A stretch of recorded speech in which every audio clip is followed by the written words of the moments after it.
వసంతకాలంలో వివిధ వ్యాధుల సంభవం పెరుగుతుంది. ముఖ్యంగా ఈ సమయంలో వివిధ రకాల ఇన్ఫెక్షన్లతో సమస్యలుంటాయి. ఋతువుల్లో మార్పు కారణంగా జలుబు, దగ్గు, జ్వరం వచ్చే ప్రమాదం పెరుగుతుంది.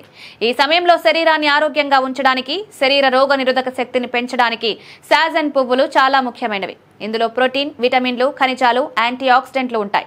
ఋతువులు మారుతున్న సమయంలో వివిధ రకాల వ్యాధుల వ్యాప్తిలో సమస్యలుంటాయని నిపుణులు విశ్వసిస్తున్నారు.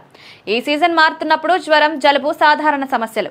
దాంతో పాటు మీజిల్స్ లేదా చికెన్ పాక్స్ వంటి వ్యాధుల సంభవం పెరుగుతుంది. ఈ సమయంలో వ్యాధులు రాకుండా ఉండడానికి ఉపయోగకరమైన ఏకైక ఆహారం సాజానే పువ్వు. పోషకాహార నిపుణులు మాట్లాడుతూ ఆకులు, కాండాలతో పాటు సాజన్ పువ్వులు కూడా బహుళ లక్షణాలు కలిగి ఉన్నాయన్నారు. ఈ పువ్వు శరీరానికి ప్రోటీన్ ఇస్తుంది, రక్తపోటును నియంత్రిస్తుంది, గుండె సమస్యలను తగ్గిస్తుంది, మానవ శరీరం యొక్క రోగనిరోధక శక్తిని పెంచుతుంది, జ్వరం, జలుబు తొలగిస్తుంది, శరీరానికి బలం, తాజాదనాన్ని అందిస్తుంది. సాజన్ పువ్వులు, ఆకులు కూడా ఉబ్బసం విషయంలో ముఖ్యంగా ప్రయోజనకరంగా ఉంటాయి. మీరు వసంతకాలంలో ఆరోగ్యంగా ఉండాలంటే మార్కెట్ నుండి కొన్ని పూల గుత్తిని తీసుకురావచ్చు.